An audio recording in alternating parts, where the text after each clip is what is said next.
नमस्कार दोस्तों, स्वागत है आपका न्यू डिस्कशन में। आइए डिस्कस करते हैं आज का करेंट अफेयर्स। एमएसपी के बारे में दिया है। एमएसपी यानी मिनिमम सपोर्ट प्राइस। किसानों के द्वारा अभी हाल ही में आंदोलन शुरू किया कर दिया गया है कि जो एमएसपी होता है यानी कि जो मिनिमम सपोर्ट प्राइस है उसे गारंटीकृत कर दिया जाए। किसके द्वारा? सरकार के द्वारा। इसी को लेकर और भी अपने अन्य मुद्दों को लेकर धरना दे रहे हैं। तो आइए एमएसपी के बारे में जानते हैं कि एमएसपी कहते क्या है। जो मिनिमम सपोर्ट प्राइस होता है वह एक न्यूनतम मूल्य होता है जो सरकार इस मूल्य पर जो किसानों के फसल होते हैं उन्हें खरीदती है। ये जो उत्पादन लागत होता है फसल का, उत्पादन लागत उसका 1.5 गुने रेट पर सरकार के द्वारा तय किया जाता है, उस पर खरीदती है। किसानों की मांग क्या है? इनकी डिमांड यह है कि जो एमएसपी पर यानी कि एमएसपी पर जो स्वामीनाथन कमीशन की रिपोर्ट है उसको पूरी तरीके से लागू कर दिया जाए। जैसे कि इस रिपोर्ट में क्या कहा गया है, स्वामीनाथन रिपोर्ट में इसमें कहा गया है कि जो न्यूनतम समर्थन मूल्य है उसका जो इम्प्लीमेंटेशन है यानी कि जो क्रियान्वयन है उसमें सुधार किया जाए, और उसके साथ साथ जो धान गेहूं है उसके अलावा अन्य फसलों के लिए भी एमएसपी लागू की जाए। उसके साथ साथ जो एमएसपी है उसको C2 प्लस 50% के आधार पर इसे लागू कर दिया जाए। तो C2 प्लस 50% क्या है इसके बारे में भी जानते हैं। उसके पहले देखते हैं खरीफ फसल और रबी फसल और कैलेंडर ईयर की जो फसल होती हैं उन फसलों के बारे में देख लेते हैं। खरीफ सीजन में धान हो गया, ज्वार हो गया, बाजरा हो गया, रागी हो गया, मक्का हो गया, अरहर, मूंग, उड़द, काटन, मूंगफली हो गया, सूरजमुखी हो गया, सोयाबीन हो गया, तिल हो गया, नाइजर सीड हो गया, ये सब सारी चीज़ें आ जाती है। वहीं रबी की फसल में गेहूं हो गया, बारले हो गया, ग्राम हो गया, मसूर हो गया, सरसों हो गया, सूरजमुखी हो गया, तोरई हो गया, ये सब फसल आते हैं रबी की फसल के अंतर्गत। वहीं कैलेंडर ईयर फसल क्या होती है? जो फसल साल भर में केवल एक बार पैदा होती है उसका प्रोडक्शन किया जाता है, उत्पादन। जैसे कोपरा हो गया, कोकोनट हो गया, जूट हो गया, शुगर केन यानी गन्ना हो गया। जो CACP कमीशन है इसके द्वारा रिकमेंड किया जाता है कि एमएसपी कितने पैसे पर लागू किया जाए। तो ये 22 फसलों के लिए रिकमेंड करती है हर साल कि इसे लागू किया जाए। तो आइए इस लागत मूल्य के बारे में देख लेते हैं कि ये जो C2 प्लस 50% है क्या स्वामीनाथन कमीशन रिपोर्ट की, इस पर क्यों बताया गया है। जो स्वामीनाथन रिपोर्ट है उसके द्वारा क्यों बताया गया है कि इस पर लागू किया जाना चाहिए, इसके बारे में भी देख लेते हैं। सबसे पहले commission for agriculture cost and prices यानी CAPA है। यह है क्या? ये कमीशन आयोग है। ये रिकमेंड करती है फसलों को कि इस फसल को कितना एमएसपी लागू होना चाहिए। इस सरकार को रिकमेंड करती है, सरकार के द्वारा इसे लागू किया जाता है। A2 क्या होता है? यह एक लागत ही होती है, सब लागत। जैसे कि एक फार्म खेत हो गया, यहाँ पर देखिए एक खेत हो गया। इस खेत में जो भी फसल उगाने के लिए, इस खेत में फसल उगाने के लिए उर्वरक की आवश्यकता पड़ती है, और उसके साथ साथ इरिगेशन सिंचाई की आवश्यकता पड़ती है। उसके साथ साथ जो लेबर होते हैं, लेबर की भी आवश्यकता पड़ती है, और फिर ईंधन की भी आवश्यकता पड़ती है। केमिकल्स यानी कि जो कीटनाशक होते हैं उसकी भी आवश्यकता पड़ती है। इन सब सारे चीज़ों को अगर जोड़कर मिनिमम सपोर्ट प्राइस दिया जाता है तो ये जो लागत आती है तो उसे बोला जाता है A2 लागत। अगर इन सब सारी चीज़ों को मिलाकर काउंट किया जाता है तो इसे A2 लागत बोला जाता है। वहीं A2 प्लस FL क्या होता है? FL मतलब कि फैमिली लेबर्स हो गया, फैमिली लेबर्स।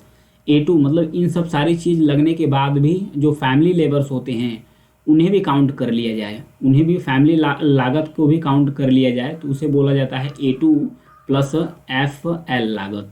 इस आधार पर भी जो एमएसपी है लागू किया जाना चाहिए। और वहीं C2 लागत क्या होता है? C2 लागत में होता है कि ये जो A2 प्लस FL है ये तो है ही, और उसके साथ साथ सरकार जो खेतों पर लगान लेती है, जो रेंट लेती है, टैक्स लेती है, उसे भी इंक्लूड किया जाए एमएसपी लागू करने के लिए। इन सब सारे खर्चों को जोड़कर लागू किया जाए।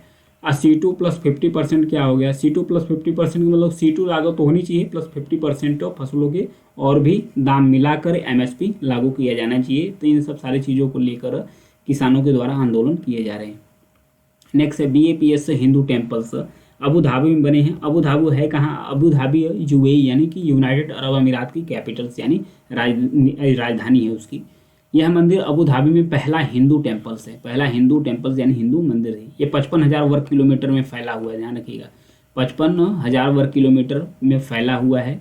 यह पहला पारंपरिक हिंदू पत्थर का मंदिर माना जाता है, पत्थर का पहला पारंपरिक हिंदू माना जाता है। इस मंदिर के डिजाइन में प्रकृतिवाद, इसमें अमीरात की एकता का भी प्रतिनिधित्व किया गया है। इसमें 7 शिखर बनाया गया है क्योंकि 7 अमीरातों से मिलकर ही बना है संयुक्त अरब अमीरात। तो 7 जो पिलर्स इसके बनाए गए हैं, स्तंभ बनाए गए हैं, वो भी इसके एकता का भी प्रतिनिधित्व करता है। वैश्विक स्तर पर 60,000 से अधिक व्यक्तियों के योगदान के साथ मंदिर एकता और सद्भाव का प्रतीक, मतलब 60,000 लोग योगदान दिए हैं इस मंदिर के निर्माण में। राजस्थान और गुजरात के कुशल कारीगरों द्वारा तैयार इसे किया गया है। जटिल डिजाइन सफ़ेद संगमरमर के स्तंभों के साथ इसको डिजाइन किया गया है। तो ये था इसके बारे में। जो BAPS है, BAPS टेम्पल का मतलब है कि बोचासन वासी अक्षर पुरुषोत्तम स्वामी नारायण संस्था। इसी संस्था के तहत वैष्णव संप्रदाय में ही एक स्वामी नारायण संप्रदाय आता है, उसी के भीतर एक हिंदू संप्रदाय है स्वामी नारायण संप्रदाय के अंदर, जिनकी स्थापना 1907 में हुई थी, शास्त्री जी महाराज द्वारा की गई थी। तो उन्हीं के द्वारा इस ट्रस्ट को चलाया जाता है, इस ट्रस्ट को उन्हीं के द्वारा चलाया जाता था। ये था मंदिर के बारे में, अबू धाबी में बना है, 3D इमेज उसकी भी बनाई गई है।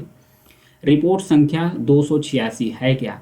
भारत के 22वें विधि आयोग ने भारत सरकार को महामारी रोग अधिनियम 1897 की एक व्यापक समीक्षा करके एक रिपोर्ट पब्लिश की गई है। इस रिपोर्ट का नाम रखा गया है संख्या 286 यानी 286 रखा गया है। कोविड-19 महामारी से उत्पन्न चुनौतियों और स्वास्थ्य के संबंध में जो कानूनी ढांचे हैं उसको सीमाओं के एहसास से प्रेरित होकर आयोग भविष्य की जो स्वास्थ्य आपात स्थितियों हैं उसको प्रभावी ढंग से प्रबंधित करने के लिए कानूनों पर फिर से विचार करने और उन्हें मजबूत करने की आवश्यकताओं पर प्रकाश डालने के लिए इस रिपोर्ट को पब्लिश किया गया है। तो आइए महामारी रोग अधिनियम 1897 इसके बारे में देख लेते हैं। जैसे स्वाइन फ्लू हो गया, डेंगू हो गया, हैजा हो गया, बीमारियां, इन सब बीमारियों के प्रकोप से निपटने के लिए इसे देश भर में महामारी रोग अधिनियम को लागू किया गया था। इसे 1890 के दशक के में ही तत्कालीन बॉम्बे प्रेसिडेंसी में एक बुबोनिक नाम की प्लेग यानी महामारी फैली हुई थी, इसी से निपटने के लिए इस एक्ट को पारित किया गया। हालांकि ब्रिटिश काल के दौरान ही अभी भी ये रूल लागू है। आगे बढ़ते हैं। श्रीलंका और मॉरिशस के अंदर भारत का जो UPI सिस्टम है यानी यूनिफाइड पेमेंट सर्विस है, यूनिफाइड पेमेंट इंटरफेस, इसको लागू कर दिया गया है। तो प्रधानमंत्री ने मॉरिशस में जो रुपे है कार्ड है उसके सेवाओं के साथ साथ श्रीलंका और मॉरिशस में भी जो UPI सर्विस है उसका शुभारंभ कर दिया है। UPI होता क्या है? UPI जैसे यूनिफाइड पेमेंट्स इंटरफेस है, ये भारत में एक रियल टाइम पेमेंट सिस्टम है यानी भुगतान प्रणाली है जो उपभोक्ताओं को मोबाइल डिवाइस का इस्तेमाल करके अपने मोबाइल के जो ऐप है डिवाइस को इस्तेमाल करके एक बैंक खाते से पैसा दूसरे बैंक अकाउंट में ट्रांसफ़र करते हैं आसानी से। तो ये है, काम करता है इस तरीके से UPI सिस्टम। तो ध्यान रखिएगा, इसे मॉरिशस में भी लॉन्च किया जा चुका है और उसके साथ साथ श्रीलंका में भी लॉन्च किया जा चुका है। अभी हाल ही में जो UAE है यहाँ पर भी इसी सिस्टम के आधार पर अपना एक नया सिस्टम विकसित कर रहा है। विश्व यूनानी दिवस के बारे में जानेंगे। हाल ही में भारतीय यूनानी विद्वान हकीम अजमल खान की जयंती के उपलक्ष्य में 11 फरवरी को बांग्लादेश के ढाका में हमदर्द विश्वविद्यालय में विश्व यूनानी दिवस मनाया गया। हमदर्द विश्वविद्यालय में विश्व यूनानी दिवस मनाया गया है। तो ये 12 फरवरी को मनाया जाता है। सबसे पहला फैक्ट ये हो गया। यूनानी चिकित्सा 460 ईसा पूर्व में हिप्पोक्रेट्स की शिक्षाओं पर आधारित एक प्राचीन यूनानी चिकित्सा प्रणाली है। यह प्रणाली 4 स्वभाव और 4 हास्य के गुणों पर आधारित है। यूनानी चिकित्सा में दवा प्रबंधन की एक पुरानी अवधारणा और सिद्धांत है। हिप्पोक्रेट्स ने शरीर के तरल पदार्थ या हास्य सिद्धांत के प्रतिपादित किया और उन्होंने हास्य को उनके रंग के आधार पर 4 समूहों में वर्गीकृत किया।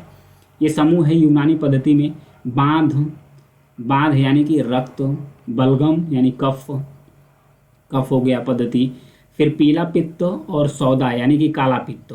इन चारों के रूप में इसे किया गया, डिफाइन किया गया और इसको वर्गीकृत किया गया। उसके साथ साथ इसे 4 प्रणाली में बांटा गया है। तो यह है विश्व यूनानी दिवस के बारे में। तो 11 फरवरी को मनाया जाता है।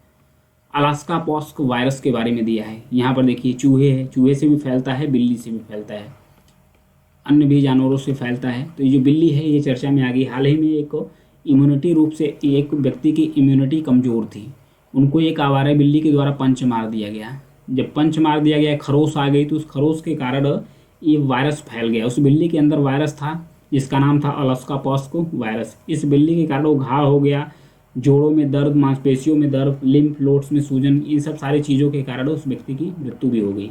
इससे पहली बार 2015 में अलास्का में खोजा गया था और मुख्य रूप से लाल पीठ वाले बोल्ट और धूर्त जैसे छोटे स्तनधारी हुए उन्हीं के अनुसार मनुष्यों में फैलता है, जैसे कि बिल्ली हो गया, सियार हो गया, चूहा हो गया, इन सब सारे बिल्ली जानवरों से फैलता है।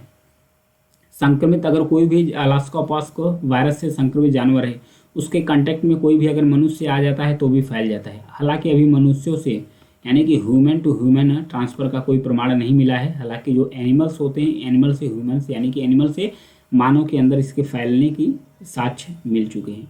तो इसे रोकथाम के लिए बताया गया है कि वन्य जीवों से दूरी बना के रखे और उसके साथ बाहरी गतिविधियां करने के बाद आए तुरंत पहले हाथ अच्छे से धो ले। हाथ धोने के बाद ही हाथ मुंह कहीं भी स्थान अपना लगाए, हाथ लगाए, अन्यथा न लगाए। ग्लोबल बायोडाइवर्सिटी फ्रेमवर्क फंड के बारे में दिया है। ग्लोबल बायोडाइवर्सिटी जो फ्रेमवर्क फंड है, इसकी जो पहली परिषद गठित की गई है, तो हाल ही में वाशिंगटन डीसी में इसकी पहली जो परिषद गठित की गई है, इसकी बैठक बुलाई गई है। तो जो वाशिंगटन डीसी है, इसे याद रखिएगा, वाशिंगटन डीसी अमेरिका की कैपिटल है, यानी राजधानी है अमेरिका के अंतर्गत। तो जो ग्लोबल बायोडाइवर्सिटी फ्रेमवर्क फंड है, इसकी पहली परिषद की बैठक कहाँ बुलाई गई थी? वाशिंगटन डीसी में। तो ये है क्या? Global biodiversity framework fund. इसके अंतर्गत जो सरकार है जैव विविधता, जलवायु परिवर्तन, प्रकृति का नवीनीकरण और प्रदूषण नियंत्रण पर वैश्विक पहल के लिए 1.1 बिलियन डॉलर्स का वचन देती है कि मतलब जैव विविधता को बढ़ावा देने के लिए और जो जलवायु परिवर्तन है उसको अनुकूलन व्यवस्था अपनाने के लिए, जलवायु परिवर्तन को रोकने के लिए, पर जो नेचर है उसको कंजर्व करने के लिए ये फंड इकट्ठा किया गया है। आगे बढ़ेंगे, कवल टाइगर रिजर्व के बारे में दिया है। कवल टाइगर रिजर्व में सागौन तस्करी को नियंत्रित करने में लापरवाही करते हुए 6 कर्मचारियों को, जो जिला कलेक्ट्रेट होता है, 3 जिलों के जो अधिकारी होते हैं, वन अधिकारी होते हैं, 6 कर्मचारियों को निलंबित कर दिया गया है, इसलिए चर्चा में आ गया है। तो कवल टाइगर रिजर्व है क्या? ये है तेलंगाना स्टेट, तेलंगाना और जो ये महाराष्ट्र है इसी के बॉर्डर पर स्थित है कवल टाइगर रिजर्व। कवल टाइगर रिजर्व ये गोदावरी और कदम रिवर, जो गोदावरी रिवर है और उसके बाद कदम रिवर है, इन दोनों का जो बेसिन है ये फैला हुआ है कवल टाइगर रिजर्व में। यहीं से जो छत्तीसगढ़ का इंद्रावती टाइगर रिजर्व है, इस बेसिन को भी टच करता है। यहाँ पर छत्तीसगढ़ है, छत्तीसगढ़ का जो इंद्रावती टाइगर रिजर्व है इसके बेसिन को भी टच करता है। तो ये था कवल टाइगर रिजर्व में। ध्यान रखिएगा कहाँ पर स्थित है? तेलंगाना में स्थित है। आज के लिए इतना ही है। Thank you.